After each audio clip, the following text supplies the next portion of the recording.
Hi everyone! Welcome to the Empath Arc. It's another love reading, timeless and general. Take what resonates lang po. Maybe some part of the reading makaresonate kayo, some part of it hindi. Totally makaresonate na parang kwento ninyo ito. O hindi naman dahil maraming mga energies, iba't ibang mga love connections, iba't ibang mga sitwasyon, iba't ibang mga love stories. Pero ano kaya ang ating masasagap na energies or mga messages, mga gabay at mga aral sa buhay, pag-ibig, or life in general. Spirit guys, send me more messages. Anong love connections ito? Lessons in life and guidance na nais yung ipabati sa amin. Mga aral at gabay sa buhay, pag-ibig. Okay. Send me more messages sa Spirit Guide.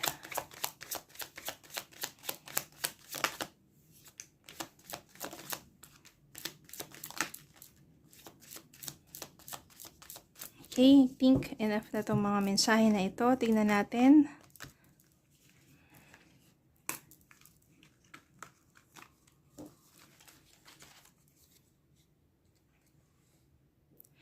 Ten of Pentacles. Page of Cups. Three of Cups. Ten of Cups. Oh, parang nakikita ko napakaganda ng kalalabasan nito. Dahil meron ng Ten of Pentacles, meron pang Ten of Cups. Pag lumabas yung 10, dalawang 10 na yan, maganda yan. Pero meron muna kayong mga pagdadaanan. Eight of Swords. The Hierophant. Queen of Wands. Ace of Swords. Queen of Swords. Hanged Man. Ace of Pentacles.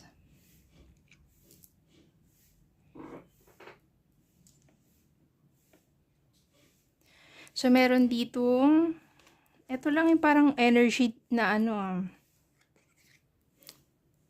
Eight of Swords. Ito kasi yung energy na feeling mo, kahit matagal na nangyari yon, kahit wala ka na doon, feeling mo nandun ka pa rin sa sitwasyon na yun. Siguro kung yung past mo toxic, yung past mo masyadong masakit, no, parang hindi ka pa rin makawala doon sa energy na yun. Feeling, pero ano lang naman, sa isip mo lang naman. Kung hindi naman sa nakaraan mo, maaring sa ngayon, kung nandiyan ka sa sitwasyon na ang person mo ay very toxic, na parang nasasakal ka na, feeling mo hindi ka makaalis, makalaya sa ganyang klaseng sitwasyon. Nahirap na dahil puro panloloko na lang ginagawa sa'yo ng person mo. Dahil pakiramdam mo o nasa isip mo na wala namang ibang magmamahal sa'yo, pagtsatsagaan mo na lang kahit sinasaktan ka. Ganon. No, parang nasa isip mo lang naman yan, pero ang totoo niyan, kaya mo makawala sa isang toxic na relasyon or kaya mo makawala doon sa nakaraan and you can move forward with your life. Nasa isip mo lang naman kasi yan na feeling mo nandun ka pa rin sa same situation. Pero ang totoo, kaya mo alisin sa isip mo and you can move forward with your life. Kaya nga nandito sa Ace of Swords at saka si Ace of Pentacles. So ibig sabihin itong dalawang aces na to, Ace of Swords, magkakaroon ng clarity. Yung dating magulong isipan mo, magiging malinaw na ngayon. Yung Ace of Pentacles, magkakaroon ng panibagong pagkakataon para sa'yo, para bumangon, para magsimula ulit. Kung dati, parang puro na lang sakit ng kalooban ang dinaranas mo sa mga nakaraan mong relasyon or sa relasyon mo ngayon, you will have clarity na no, you can have a good relationship. At magsisimula yon sa sarili mo. When you think that you are worthy, when you think that you deserve true love, when you think that you deserve the kind of treatment, yung maayos na pagtrato sa'yo. Pero hanggat hinahayaan mo yung sarili mo, na nandiyan ka sa sitwasyon, hinahayaan mong lapastanganin ka, hinahayaan mo nasaktan ka paulit-ulit, hindi talaga mangyayari na magkaroon ka ng isang maayos na relasyon. Kasi hinahayaan mo yung sarili mo na i-disrespect ng iba. Ang nangyayari, dinidisrespect mo na rin yung sarili mo. Pero when Ace of Swords and Ace of Pentacles come to you, ibig sabihin yan, magkakaroon ka ng clarity, magigising ka sa matagal na dyan na pagkakatulog mo. Kumbaga matatauhan ka na at tama na, sobra na, ayaw mo na, gusto mo na ng maayos, gusto mo ng magandang pamumuhay, gusto mo na ng peace of mind, gusto mo na ng lumigaya ang puso mo, aalis ka na sa kind of situation or relationship that you have, yung mga toxic na mga person na yan. At magkakaroon ng mga new opportunities para sa iyo to grow. Opportunities for you, for example, bagong trabaho, karera, negosyo. At yun na magdadala sa iyo sa new opportunities for a right person.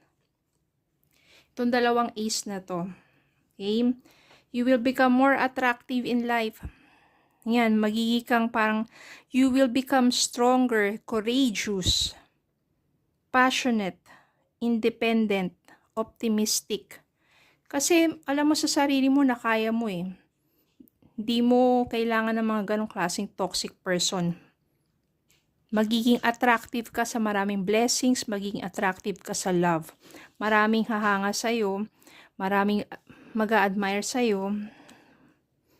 At isa na doon, yung someone na maaring makatuluyan mo. The Hierophant means dito, someone who will commit to you, who will share to you the same knowledge or aspirations in life. Yung Hangman dito, ibig sabihin, you don't have to do anything. Kusa silang lalapit sa'yo. Kasi nga, you attract.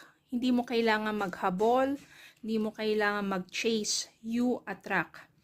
Okay? Then, may mga ilan siya na bata, medyo bata-bata pa, no? Mga papahayag sila sa iyo ng kanilang mga paghanga. May iba naman siya na maaring makikilala mo through your friends. Kasi syempre, you are joyful, you are vibrant, diba? Tapos yung meeting with your friends, enjoying with your friends, gatherings, reunions, maaring common friends pa nga ito. Siya yung someone na maaring makatuluyan mo.